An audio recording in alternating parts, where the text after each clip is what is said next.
Oui, on était... la transition écologique. Est-ce que vous la sentez, la montée en puissance de la campagne vaccinale, Régis Maillot? On la sent bien, hein. Vous avez vu, la fusée est partie, Ariane 2, enfin c'est un mauvais exemple, Ariane 2.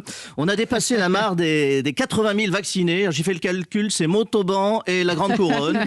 On sent toute l'ambition d'une nation, hein. Vite et fort, avait dit notre président. J'adore cette injonction jupitérienne. Vite et fort, c'est l'effet rectal ressenti par de plus en plus de ses électeurs.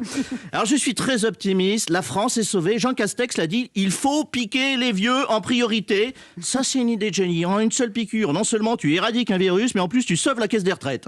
Je rappelle qu'il s'agit d'un vaccin et pas d'une injection létale, évidemment. Alors je m'adresse aujourd'hui à nos auditeurs de plus de 75 ans qui nous écoutent. Bon, je m'adresse à nos auditeurs. Comment vous faire vacciner? Alors c'est très simple, le ministre de la Santé, Olivier Véran, alias le croque-mort du jeudi soir, a été très clair, et ça c'est déjà louche. Notre ministre a annoncé, je cite, hein, la mise en place d'équipes de vaccination mobiles pouvant se déplacer par bus. En fait, c'est comme des food trucks avec des seringues dedans. À mon avis, il devrait réquisitionner la caravane du Tour de France. Hein. C'est de loin l'hôpital ambulant le plus équipé du pays. Il y a de quoi piquer chaque Français sur chaque fesse. Quelle idée géniale! Une campagne de vaccination mobile. Après les colonies de vacances, les colonies de vaccins. Vous allez dans les EHPAD. Alors, Morissette, on s'est pas encore fait inoculer? Allez, on baisse la culotte, on vire le dentier, on pince un morceau de bois très fort. Mais c'est pas la culotte, c'est dans, c'est dans le bras. Ah oui, mais moi, la culotte, ça m'excitait. Oui, c'est un fantasme.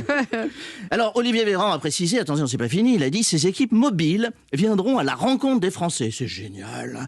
La santé en France, c'est le même principe que les témoins de Jéhovah, sauf que dans le premier cas, ça sent quand même vachement le charlatanisme. Le charlatanisme, pardon. Imaginez la scène, les amis.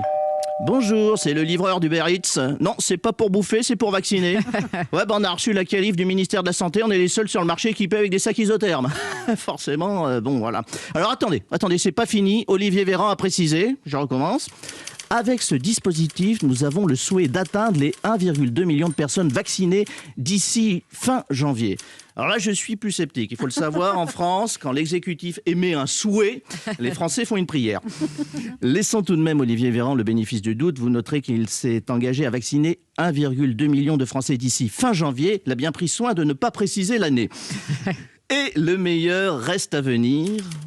Enfin, il sera possible pour les personnes prioritaires de prendre prochainement rendez-vous en ligne pour se faire vacciner dans un centre agréé.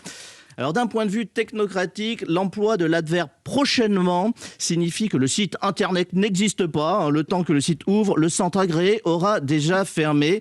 Le virus aura tellement muté qu'il faudra lui trouver peut-être un autre nom, Brexit 23, Cogolin 117, 118. On sera tous décédés, mais de vieillesse. Bref, on connaissait en France la médecine à deux vitesses, on a découvert la médecine au point mort.